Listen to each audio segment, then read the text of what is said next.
welcome back to Ami's house. covering the latest topics of the day in culture, in the world, trying to stay on top of it. Michael, what's the latest? The news moves so fast. Every day is like years worth of headlines compressed Yeah, into. so New York has won game 2 of their series against Boston. Big news, very exciting. If you've been paying attention for the last 30 years, it's an exciting next team. Yeah. What else has been going on? You're on Twitter, formerly known as X. They switched it back. That's no one knows that. Is that true? They switched it back to Twitter. No, it's not true. How annoying would that be? That would be a great troll by Elon. No, you're on X 24 hours a day. I'm on X 5 minutes a day, and you know about things I don't even know are going on. You're like 6 levels deep into the thing that I haven't even heard the first thing about. So there's a couple of things to discuss. One is Dave Portnoy. Something Right. happened with Dave Portnoy. Right. What's going on with him? Well, yeah. I mean, this is funny because it all moves so quickly. But you're right. It's like we're in these video game space. If Twitter was a video game, I'm like 5 levels ahead, and you're like, okay, well, let's start. And I'm starting back at level 2. My sisters were over for Shabbos dinner, and I was like, well, you guys have seen the Douglas Murray Dave Smith thing on Rogan, right? And they're like, nah. Yeah. And I'm like, oh my God, where do I start?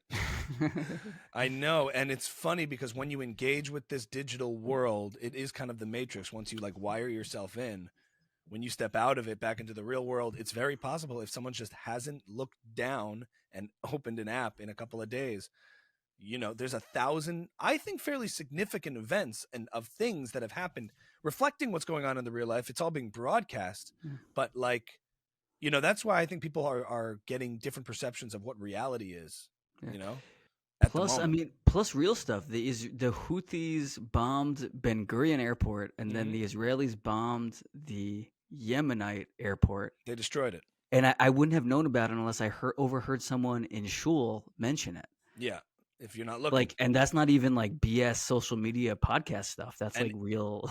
And India attacked Pakistan as a response to a terrorist attack on them. I didn't hear about that. You didn't know about that just till now. Yeah. You know there was a massive attack against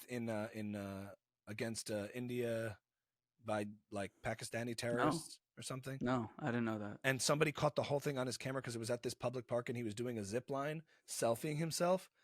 And it's so haunting. Behind his GoPro, you can see people being attacked and shot. And he's just smiling. Oh, so wow. it's just this horrible, horrible video. But that's what's happening. Like, India versus Pakistan is like flaring up again. And again, I don't know that much about that region and that thing. So that's all I can say about it. But it just seems like, I don't know, it just seems like Pakistan is just like I just feel bad. Like I just think like they're resisting India. Like it's Pakistan, right? Like, I don't know, like, right?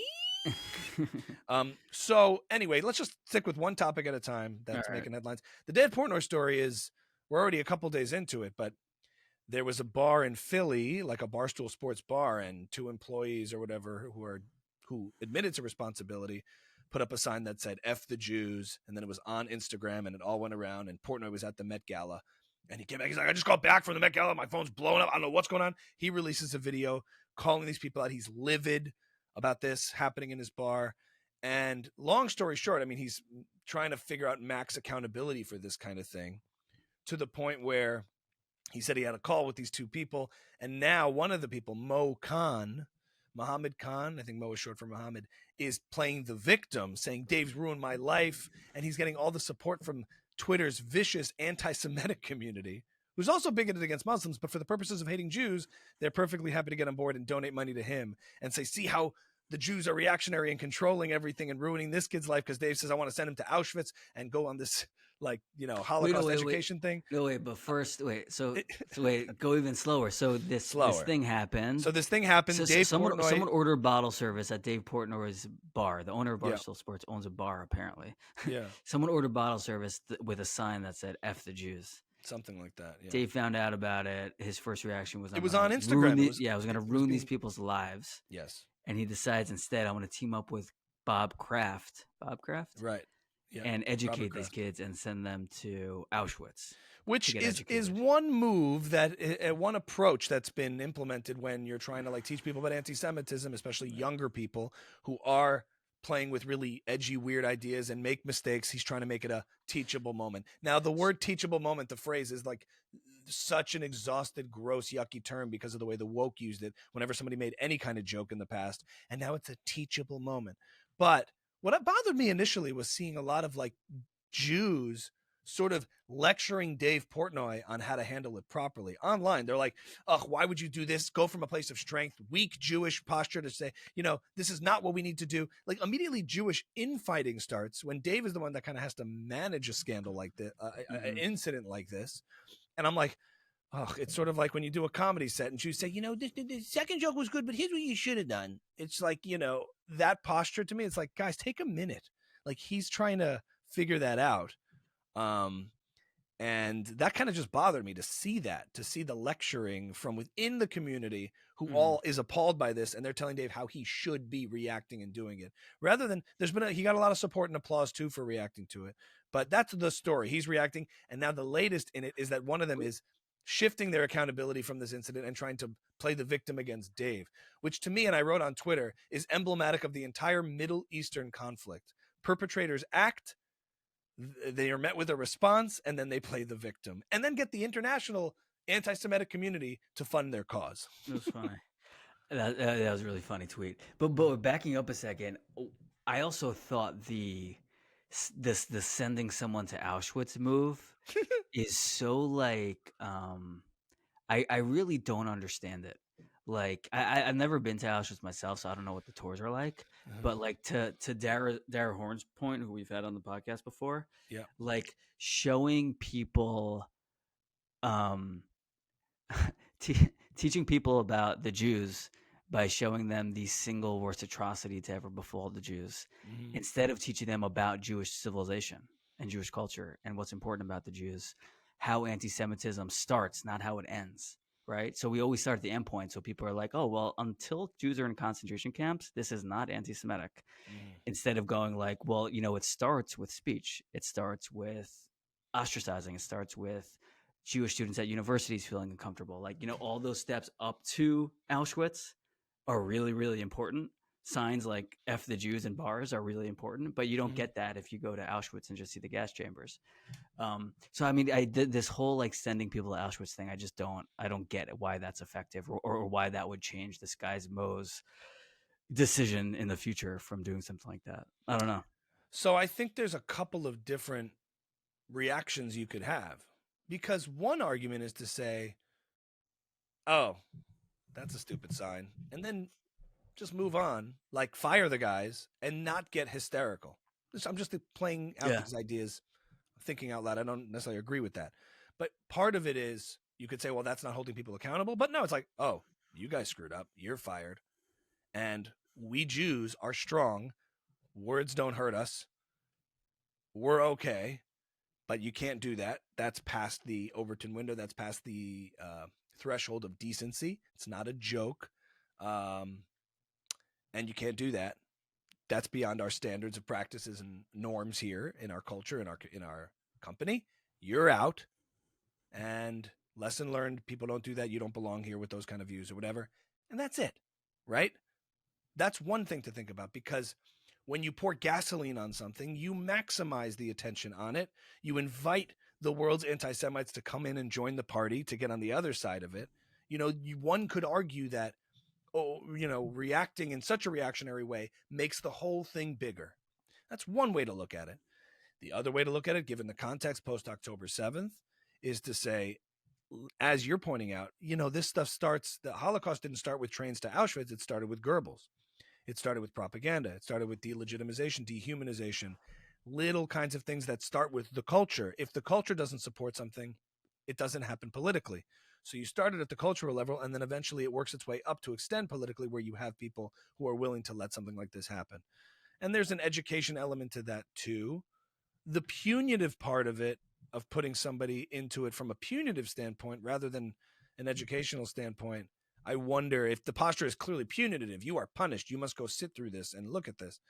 But I don't have the right answer there. And then I don't know what the third option is. Is the third option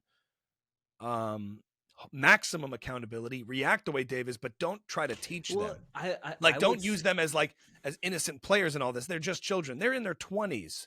They know right from wrong, and you could have the reaction that Dave has and then just go on with your life, but also shame and humiliate them because that's what it deserves. That's certainly what they did in the face of, someone getting caught on tape against black people, John Rocker or this coach.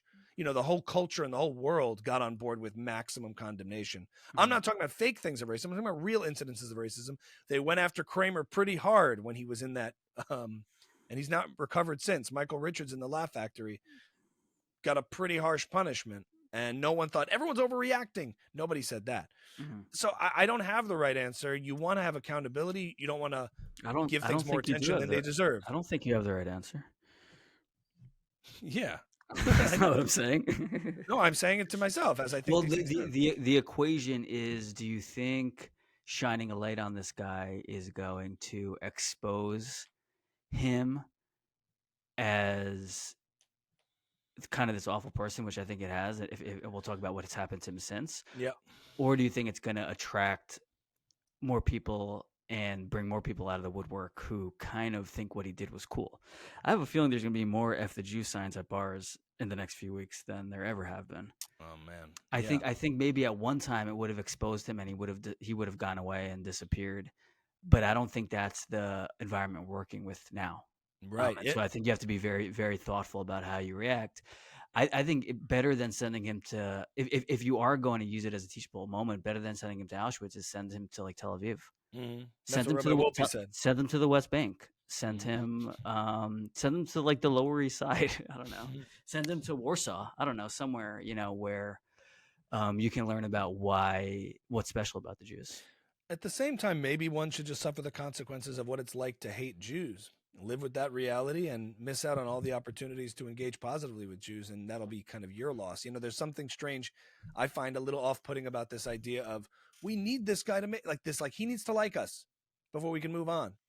Or we can say, yeah, all right, he exists and he's gonna lose by his own, position and views and hatred. And that'll be his loss. We don't need his approval. This whole thing sometimes begs from this position all of these conversations. Let's send everybody to Auschwitz or Tel Aviv or this, that, so to make sure that they know how good we are. Why do we need that? That part of me is what icks me out a little bit. To your point, you're going to see more signs. I mean, Kanye just dropped his new song, Heil Hitler. Did you know? I saw he was on Piers Morgan. We can talk promote about it. He made a stunt. Yeah. And then he left. Yeah. And Piers ended up talking to Sneeko. Did you see that? I made a video making fun of him and, lightly give him digging on Piers Morgan a little bit. When the angle was like, you're the worst scum on the planet. You're the most disgusting human being. Come on my show. Yeah. I thought Sneeko had a great point. Which was? Where he's like, Sneeko, how do you explain working with somebody so awful? And he's like, well, you're working with him too, Piers. He's on your show right now. Oh, I didn't see that part. Yeah. He's like, I'm using him and you're kind of using him, aren't you? Oh. And then Piers like, well, I'm trying to expose what he's and his whole thing. But I think everyone watching was like, yeah, makes sense. Okay, you got to take the L's and take the wins. Yeah. But that song dropping again, I'm even looking at that case just to move on to the same kind of idea. We can keep both of these things front of mind right now. It's all related, scandal, but it's all related. It's like these things happen. Underreaction, overreaction, or reaction, and finding where those things are is hard because overreaction causes unintended consequences of shining too much of a spotlight, right? Underreacting loses accountability. Yeah. So where is the proper reaction? A song like we can't tolerate. And I think that Kanye truly believes he's this Christ-like figure that's coming in to allow the world, in his mind, to allow the world to speak freely, to liberate. And I have a feeling, it's just a hunch, that in another year, Kanye will be the most pro-Jewish person on the planet. This was my plan all along. It could happen. I believe in love. I believe in uniting everybody, but it's a megalomania, manic-induced belief in his sort of, you can analyze the behavior that way, where he's remember, white, when it was BLM, it's white lives matter. When it's now Jewish stuff, it's all the worst stuff against Jews. I'm not giving a pass for any of that language in that. And I don't tolerate any of that. But I'm just trying to psychoanalyze where I think it stems from. But the stunt on Pierce and all that, Sneeko said, you're using him too. That's great. But The point being, how to properly react to real anti-Semitism or expressions of it is the big question. Not the fake ones, not the ones that's manufactured. You know, what do you actually do? I think I think personally, I think the only proper response is going inward. And I mean, honestly, like connecting to our own heritage and Torah and traditions and people, and strengthening our ties to Israel, and like trying to be as beautiful as we can be. I don't think fighting it helps. I don't think it's ever helped. I don't think it will ever help. I don't think it's. Well, then we both have to shave, Michael, like right away. It's an interest. I mean, Shlomo Carlebach said, I think he did a. He's like a big Jewish singer. He was. He did a show in like Warsaw, and like he said, like thousands of people came out, and I think he was a survivor of the Holocaust. He left Europe before the Holocaust, but I mean he said, like, if these Europeans are ever going to like the Jews again, it's going to be because they come back with payas and a beard and a kippah, not because they try to like be Polish. Like be ourselves was his answer, which I think is right. But it's an interesting question when like you're literally the owner of a bar where that happens. Yes. Like what do you do? Like you should do something. And like, so yes, like what do you tell literally Dave Portnoy to do this week? Right. Is different than like, just like go internal and be beautiful. That's not really a practical answer. Well, it's maybe it's Dave owning his Jewish identity and being proud of that rather than being punitive. Because like, I'm not telling you what to. I'm just thinking out loud. Again, part of it that bothers me is this position of we need the world's approval. How do we figure out how to get them outside the Jewish community to approve the Jewish community? Do you think that's what Portnoy's doing? Yes, in a sense that he's trying to anti-Semiticize these kids. And I'm asking why? Their loss. The ultimate price for holding these views is that you don't get to see, like you're saying, going inward and saying we'll just be as proud and Jewish as we can be. And if people can't understand why that's beneficial or to be admired or to emulate, to learn from, if it's the or lagoyim mentality and about light unto the nations mentality, if people turn their eyes away from it, do you have to force their eyes open, or is it their loss and they'll remain in the dark until they can be inspired by it and learn to like coexist beautifully with the Jewish? So maybe what he could do is have like a Jerusalem Day free of admission party at the bar that's just completely incredible. And like if you're not a Zionist, you like don't come, but like it's gonna be freaking awesome. Right. Maybe something like that. Like yeah, all they have to, if you support that sign, don't come to my bar anymore, but my bar is gonna be great. Yeah, you could be right. That's an idea of just taking the positive step as to say, like, look, somebody walks by, somebody puts up a store and says no blacks allowed, something terrible, something discriminatory. I'll use black people as an example, and they decide to be racist. Is the answer to take that owner of that store and make him watch Roots and go around and try to de-racify him, or have nobody go to the store and make other stores that are open to everybody and are great? And he's sitting there alone in his bar, feeling hateful and wondering why he's not getting any value out of this world and no value is coming to him. Know what I mean? Yeah. It's a bring the horse to water, can't make it drink thing. It's like our well-being shouldn't be dependent on haters not hating us. I think we're saying the same thing. We're not, you're not to look externally to try to change things, but to shift the control into what we can control it's sort of the Gary V mantra, right? It's like, don't care about other people's opinions as an individual, as a creator, as an entrepreneur, and as a Joe. Right? Like, don't care as a nation. Dave Smith and Gary Vee. You're kind of right. I did. As a Jewish person. By the way, he just put out tefillah. Did you see that? Yossi Farrell got to him. Oh, he got him? Yeah, got him. Yossi Farrell, man. Got him. And he actually spoke about, you said you knew about his grandparents or his great-grandparents' story in Russia and how they were locked up. Yeah, they were in jail for being Jews. It's so interesting. And then he said how they had to like reconnect to it when he got to America because things had been so lost on their generations. It was kind of fascinating. Yeah, that's awesome. Hope to see more Gary Vee soon. He's got to come back. He's got to come back into the fold. Are you Rabbeinu Tam? Rabbeinu Tam is amazing. I do that because I don't care about other people's opinions. I rap on both arms. But the point is that mentality gains you respect, I think, as an individual and as a community and as a nation, being who you are, if you know you're righteous and good and being proud of that and focusing on the values rather than trying to beg and plead and Well, persuade those out there to like you. and for the If first they time, if they are hateful, I for don't the know. first time in history, because we have the state of Israel, it does feel like that's an option too. Yeah, true. Before you kind of had to make sure that where you were living was safe. It Right, go feels along to get it's along. less like that now. Yeah, so we have another way into it. All All right, right, so moving that's the on Portnoy. to Yeah, what else? What else were we going to talk about? we had The Portnoy. Verdict. Douglas Murray verdict on Yeah, I mean, you Doug sent. V. Smith. So you Murray sent v. me a Smith. clip earlier this week about Joe. He was on with that bow hunter. I'm blanking on his name right now. Forgive me, but kind of unpacking that episode and how, Well, unfortunately, yeah, will Joe, the official Joe Rogan channel, put out an official clip, which I always think is his way of communicating with the public in ways right, he doesn't want to say explicitly, but the clips he puts out is like, here's what I want. a statement. This it's a statement basically, and the statement was like reflecting on the Douglas Murray debate. And in that clip, In that clip, he went on to say that I like to have conversations, and this was more of a tactic of either trying to call me out or be confrontational or whatever. And he felt like it seemed to me that it pushed Joe further away from whatever case, unfortunately, that I agree with Douglas's case was trying to make, and may have fallen on deaf ears, some of the more substantive points. So there's some failures there. And he said in the clip, he's like, listen, I don't understand why there's not another way to figure this out other than killing kids and women. I just don't understand it. And I think it's a very valid question and a reasonable position to take. It's a and reasonable position to take, to right. say like all this destruction, is Right. this the only way? It doesn't make me anti-Semitic.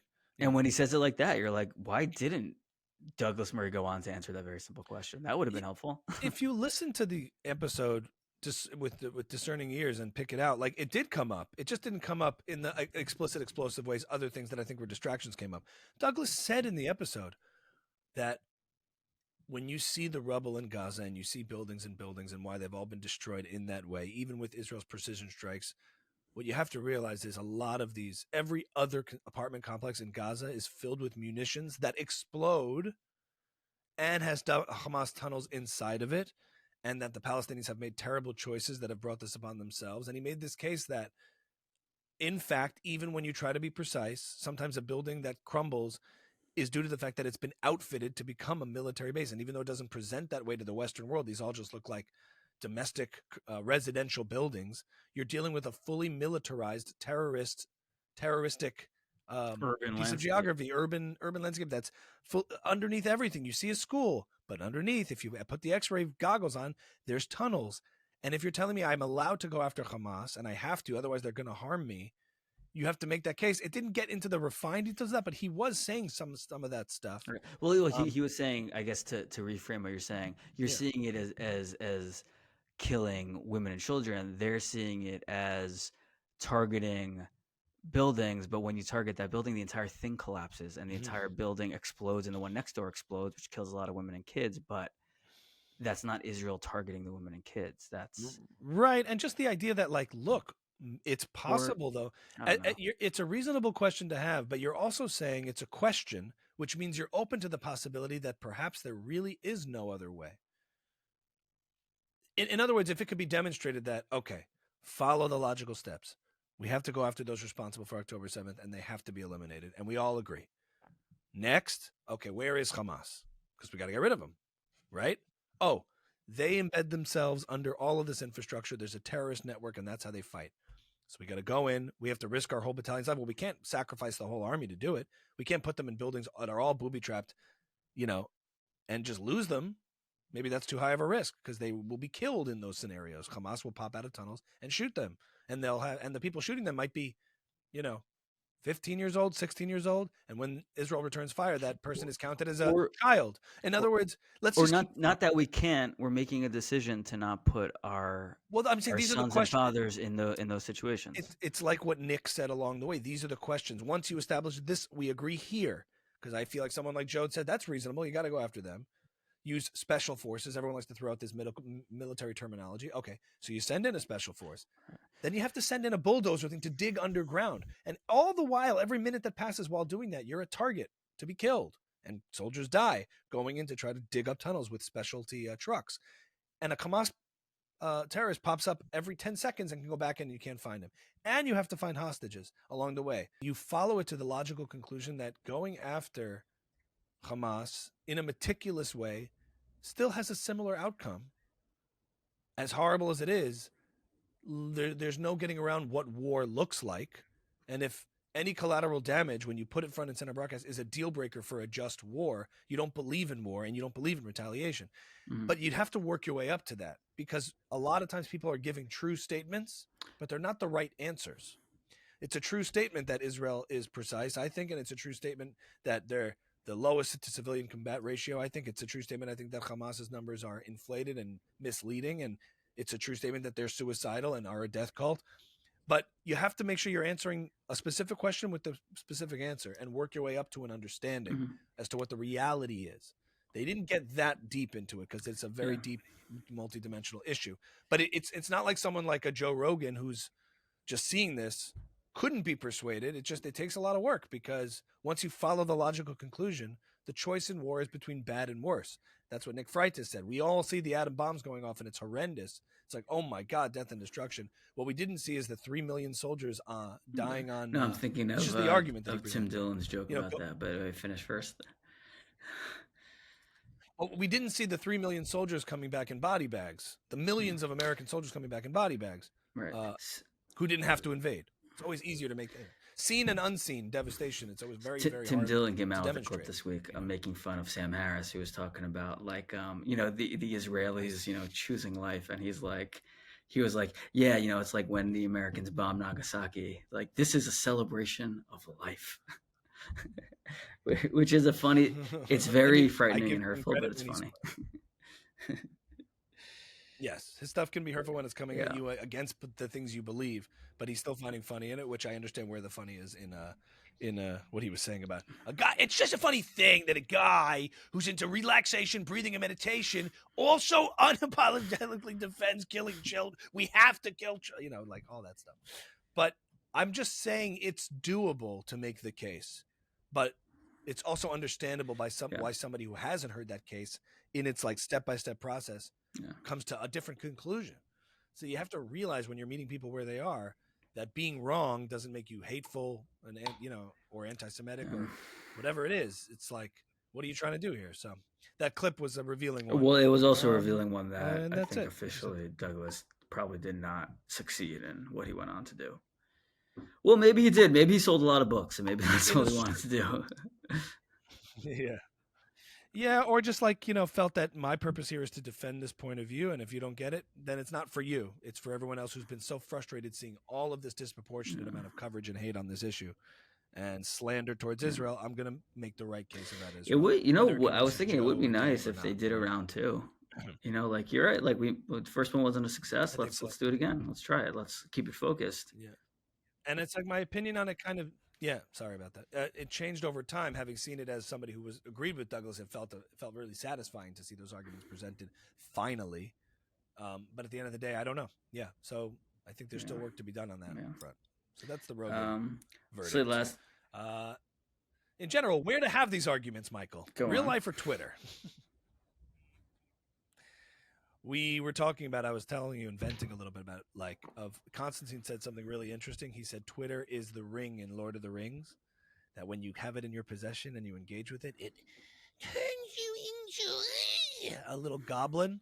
Of all the social media platforms I've become engaged in, from TikTok, Instagram, YouTube, Twitter has the most, I think, harmful effects on your psyche in making you anxious and making you feel like, because what it is it's road rage combined with group chat, combined with comment section, all in one place. When you're going on, remember early days Facebooking when you're like going off on comment sections and you're performing a comment for the world to see? It's just like, what am I doing here at a certain point? Like, this isn't real, or is it? Or it's a certain type of real. But the culture is so toxic and combative, and you're tempted, all of a sudden you find you waking up in the morning, you're like, okay, Let's get into battle mode here. It's very combative. Let's go to Twitter. And I think in the way that like woke leftists used to say, who can we cancel today? You feel this impulse that Twitter pulls you into combat, pulls you into confrontation. Who can I find that I can own and whatever? There's that, you can feel that temptation. And so I'm just careful and mindful about it as things sometimes flare up on Twitter in the way that road rage or any of these other temptations that help you kind of air out angst and anger and frustration. Like Twitter allows and encourages that. And then dopamine feeds off of that with views and comments and things. So I hope these conversations continue, and I hope Twitter is a gateway to them rather than a substitute. Twitter is only going to get worse and worse. It's not going to get better. I got off Twitter in 2016 after Trump was elected because I was on it fully expecting Trump to lose, fully anxious about Trump winning, and then he won, and I was like, this has been a complete waste of my time. So I got off, and I really didn't rejoin until like earlier this year, and it's I mean I can see with that gap like how addictive it's become. And I mean I think Elon's goal in buying it and taking it private was to, like, without any sorts of moral qualms, how do we make this the stickiest, most engaging, most toxic thing it can possibly be, because that's how I'm going to make my $40 billion back. And I think he's done a really good job with it. Like if those are his metrics, he's done a really good job with it. I can't even, like, literally, like, you told me you got into something with Dave Smith last night. Like I went on to like see it. I like literally I can't. I feel like a boomer trying to go on like playing a video game. Like I can't even follow. Like, okay, where do I find this tweet? How do I find this conversation? I can't even understand the graphics of how it's working. Honestly. But you're a I know that's what I'm saying. I mean, I remember Twitter when it literally was me and like 10 friends talking to each other. Like there were only 10 Jews like on Twitter talking to each other. I remember specifically Twitter, the first World Cup that Twitter kind of existed for in like 2012 or 2013. I remember that's when a lot of people got on and it started to get like, oh, this is like kind of what Twitter's going to become, like sort of like real-time events, people like performing on Twitter to show that they're into like soccer. And then it just kind of slowly devolved. And now it's this thing where like, literally I would also expect to be able to follow it and I can't. And it's weird. Yeah. It's nasty. Right, it's nasty stuff. But it's also like, remember John Stossel? He's like, I watch fight videos and gorillas raping giraffes. I don't know why, but that's what I watch. Well, I know why. It's because X has figured out of their analytics that the best way to keep someone who only visits it once a month is to show them that video, and that will keep them coming back. Mm-hmm. And like that's how they go from once a month to twice a month to 3 times to every day, and they have a path for you, and they'll put you on it. Right. Well, that actually brings us, I think, to an interesting place, which is what's the responsibility? Is it Elon Musk or is it all of us with enough agency in our own lives as to say, I think not going to engage with this platform. Go ahead. And but no, I was just going to make the point that we keep saying like all these powerful media figures, whether it's a Rogan or a Musk, have this responsibility to the general public. And that brings us, I think, to the Malcom Gladwell episode that we wanted to talk about, which is about what the responsibility is from someone who produces content to the audience. So let me first explain. Malcom Gladwell has a really cool podcast called Revisionist History. He has a whole podcast company that I think has since like downsized. But it's called Revisionist History. He put out this episode that I thought was really cool and awesome that I haven't heard anyone talk about. It was called like The Problem with Joe Rogan or something. And an intervention with Joe Rogan. And he talks about how he was a guest on Joe Rogan, and he basically lays out the difference between what Joe Rogan does and what someone like Oprah does, which is having a conversation versus having an interview. And he does a really good job explaining what a masterful interviewer actually does, which is expose the way their subject thinks. It's not really about the information they get out of them, but you walk away from it understanding how the person thinks and how they see the world. And that's not what Joe Rogan does. Joe Rogan is simply admittedly having a conversation with somebody. He doesn't then follow that through with like, okay, what does that obligate him to? What responsibilities does he have once he has tens of millions of people? He judges him, but he doesn't ask them. Harshly. He goes, "Oh, come on, Right. Joe, you're killing me. You're breaking my heart." And I'm like, "Look, interviewers interview and have a purpose, and Joe But conversates. Is that a word? He engages in, and he says, right, "I don't interview the people. interesting I have question there, though, That's what Joe does. Is he's the first person to have a conversation with tens of millions of people watching.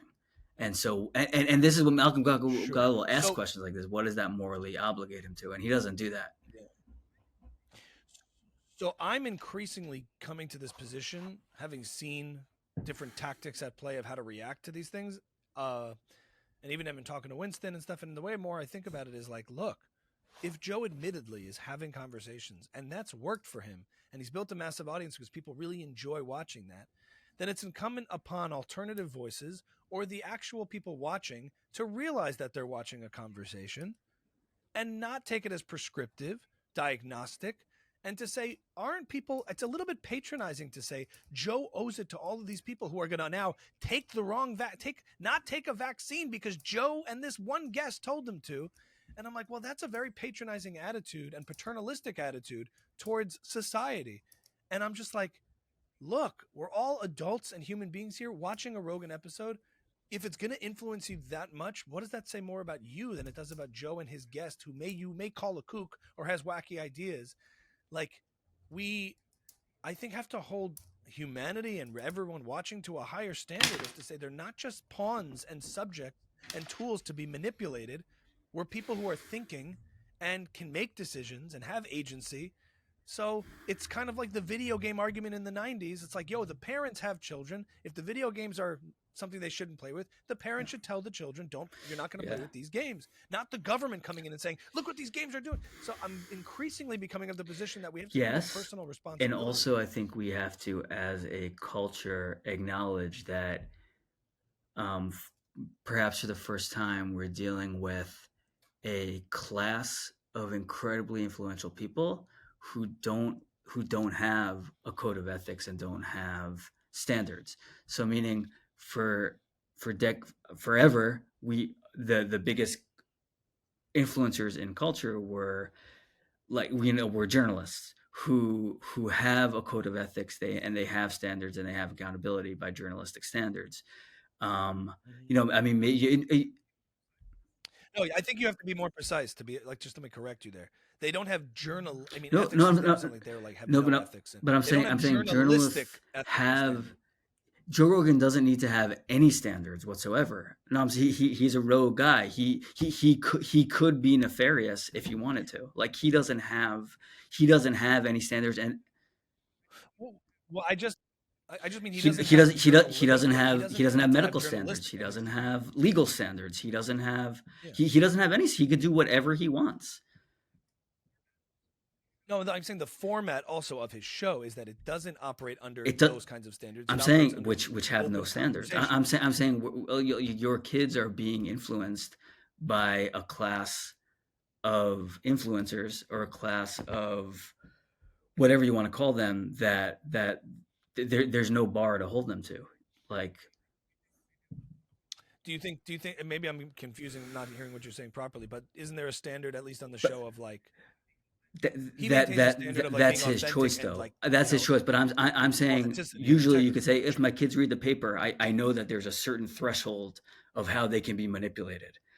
Right. When my kids go watch podcasts on YouTube, there's no threshold. Sure, everyone so far has been kind of like good guys, maybe, but there could be a guy who's not a good guy, who's coming out and just giving them false information, disinformation, and messing your kids up. Yeah, well, and I'm saying, like, I think we're coming as a culture to acknowledge that, like, there are no rules for Joe Rogan, and we have to deal with that. The same way we sort of came to acknowledge, like, you thought it was safe for your kid to just be on YouTube because there was some sort of, like, I don't know, some sort of safety mechanism in place. My kid's not going to get really effed up by going on YouTube. Like, no, over a course of like a year or so, we realized, like, that's not true. And that's what I think. Same thing. Like, I restrict YouTube for my kids, but that wasn't as opposed to saying that wasn't the case for a while. And so we're coming to acknowledgement of, like, as your kids are growing up, or as we're growing up listening to these guys, like, we have to learn how to listen to them and learn how to how to do that. Discern and also make decisions that I take issue with when people say, a lot of people didn't get the vaccine after listening to the Rogan stuff. And I'm like, they had no choice. They didn't make a choice. Like I'm coming on the side of like, you're taking this position that the presumption is that Joe Rogan has to put out information that you approve over this person approves, because otherwise these people just won't know what to do. They're just these like, adolescent children, and like Joe Rogan's the teacher because he's popular. And I just feel like at the end of the day, he had Sanjay Gupta on too. Right? And if he didn't, people like there's a very paternalistic, patronizing view of people that animates that position. I agree, but it starts with saying like, hey, these aren't trustworthy sources necessarily, so we need to now react by like, hey, if your kids are going to get most of their information realistically from podcasts about how America works, then maybe in school they should be learning something different about how America works. We thought it was kind of okay to scrub that from the curriculum, and now we realize no, it's not. It has to be back on. Or that, and it's not the metric. It's not necessarily like definitive conclusions being reached. I know, but I'm saying we are conditioned to watch these things as if they are definitive conclusions. Yes. It's like when my dad, the boomer, says, "Hey, I saw you on TV on that you were on the TV podcast thing." Like they're filtering it through this lens. The bigger question is, were those established legacy? But they couldn't. Sure, they have their issues, but there's a floor. There's a floor, right? Accountability. Like they can't get on there and say Jews are vermin. You can do that on a podcast. That's okay. And so if you're a parent, and that's we almost, it's so obvious, but we almost have not still accommodated for that. We're still talking about Joe Rogan as if he's MSNBC. In a weird way, obviously he's not. But like on a deeper level, socially, we still kind of think he is. In a way. We're still kind of treating him like that. Yeah, and I think that's how you're right. I think you're right. I think the culture is reconciling with, because he was so influential in the election and the podcast space had an impact, where like these are supplements for that, and therefore have to adopt those same standards and codes of ethics or whatever of how they do it. And they never did and never will. Like obviously, it's like with YouTube. Obviously, my kid's watching you for a few hours. There has to be some kind of law about how this works. Like obviously, if you affect an election, there has to be some kind of like standard, and there's not. Right. So at the end of the day, I turn inward just like the Jews must, but like in general, as a society, as a culture, like look inward and figure out like, if podcasts are making your decisions for you so much, maybe the problem is you. I don't know. Something to think about. Subscribe on Patreon. Michael? Yeah. Yes, we do have a Patreon, and we haven't been putting too much there yet, but the plan is to be putting exclusive content there as we build up this community. And also let's be straight about Patreon. Michael. Come on. If you want to support us and help us, even if you're not getting bonus content, go over to Patreon and help us out. It matters to us. The last couple of videos have been very exciting and very cool and very encouraging, but we would love the support and help on Patreon right now. Needless to say, Ami's house has undergone a little expansion. Goodbye. We've had some really good growth from the last few episodes, and it's been really nice to see. So we thank everybody for subscribing and watching, and thank you for your comments and your engagement. And as Michael said, head on over to Patreon simply to express your support for us to continue to do what we do. It really does help, and we really appreciate it. And we certainly hope as things grow that we can help put some exclusive content there for everybody. Meet and greets, Zoom calls, all those kind of things are in the future. But in the meantime, keep supporting us, and we appreciate you getting on board. Thank you. I love you.